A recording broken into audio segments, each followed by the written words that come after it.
நீதி கதைகள். தண்ணீர் இலவசம். ஒரு ஊரில் ஒரு அறிவாளி தாத்தா இருந்திருக்காரு.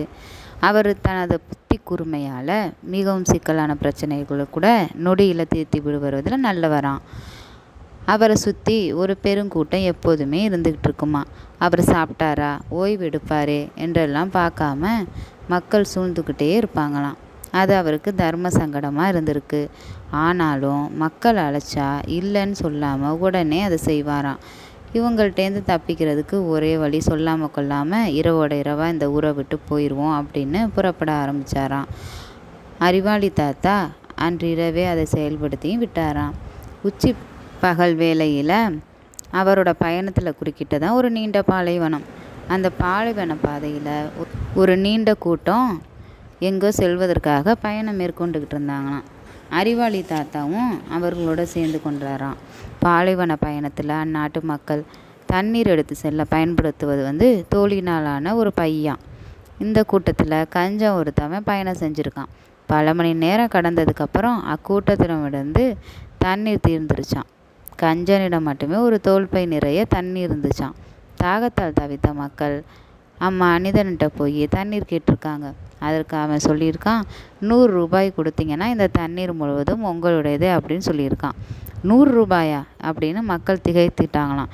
அறிவாளி தாத்தா அப்போ சொன்னாராம், தண்ணீர் குறைவான விலையில் கிடைக்குது, இலவசமாக கிடைக்குது, வாங்கிக்கோங்க என்னட்ட அப்படின்ட்டு இருக்காரு.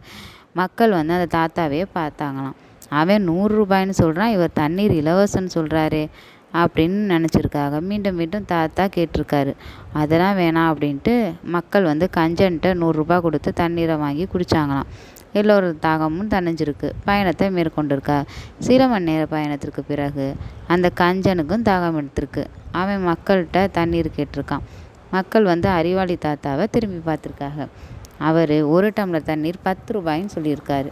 என்னது 10 ரூபாயா அப்படின்னு கஞ்சன் அமைதியாக நடக்க போனானாம். சிறிது தூரத்தில் ரொம்ப அவனுக்கு தாகம் எடுத்திருக்கு. நாக்குனா வறண்டு போயிருக்கு.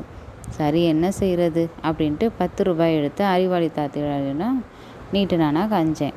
சரி, ஒரு டம்ளர் தண்ணீர் கொடுங்க அப்படின்னு சொன்னானாம். இப்போது அறிவாளி தாத்தா என்ன சொல்லியிருப்பார்னா, ஒரு டம்ளர் 50 ரூபாய் அப்படின்னு சொன்னாராம். இதை கேட்டதும் கஞ்சன் வாய் வளர்ந்துட்டானாம். ஒரு டம்ளர் தண்ணீர் 50 ரூபாயா என்னை கேட்டுட்டு 10 ரூபாயை பாக்கெட்டில் வச்சுட்டு நடந்து போயிட்டானாம். கடும் வெயிலாம். பாலைவனத்தில் தண்ணி இல்லாமல் பயணப்படுவது அவ்வளோ சாதாரண விஷயம் இல்லை. நான் வறண்டு போச்சு, இனிமேலும் ஒரு அடி எடுத்து வைக்க முடியாதுன்னு நினச்சிட்டானா கஞ்சன். ஆபத்துக்கு பாவம் இல்லை அப்படின்ட்டு 50 ரூபாய் எடுத்து அறிவாளி தாத்தாட்ட நீட்டிட்டு தண்ணீரை கேட்டானா கஞ்சன். இப்போ அந்த தாத்தா என்ன சொன்னார்னா, ஒரு டம்ளர் தண்ணீர் 100 ரூபாயின்னு சொன்னாராம். அழாத குறையா 100 ரூபாயை கொடுத்துட்டு கஞ்சன் அந்த தண்ணியை வாங்கி குடிச்சிருக்கான். அறிவாளி தாத்தா சொல்லியிருக்காரு, நான் உங்களிடம் முன்பு சொன்னா இல்லையா, தண்ணி இலவசமாக கிடைக்கும்னு, உங்கள் காசும் திரும்பி கிடைச்சிருச்சு பார்த்தீங்களா அப்படின்னு அந்த மக்கள்கிட்ட சொன்னாராம். கஞ்சனிட திரும்பி உனக்கு தொல்லை கொடுக்கணுன்னோ துன்புறுத்தணுமோ எனக்கு என்ன இல்லை. கடவுள் எல்லோருக்கும் இலவசமாக தரும் தண்ணீரை பல மடங்கு விலை சொல்லி கொடுத்தியே, அது உன்னோட தப்பு. எல்லோரும் சேர்ந்து இருக்கிற இடத்துல பொருளை பகிர்ந்து உண்ணணும். மற்றவர்களோட இயலாமையை பயன்படுத்திட்டு லாபம் பார்ப்பது மிக அயோக்கியமானத்தனமான செயல்னு சொன்னாராம். இதை விட்டுடு, இனிமே தண்ணி வேணும்னா இலவசமாக வாங்கி குடிச்சுக்கோ அப்படின்னு சொன்னாராம். அறிவாளி தாத்தாவோட முதிர்ச்சியான பேச்சை கேட்ட மக்கள் மகிழ்ந்ததோட அவருக்கு தங்களோட நன்றியையும் தெரிவித்தாங்களாம்.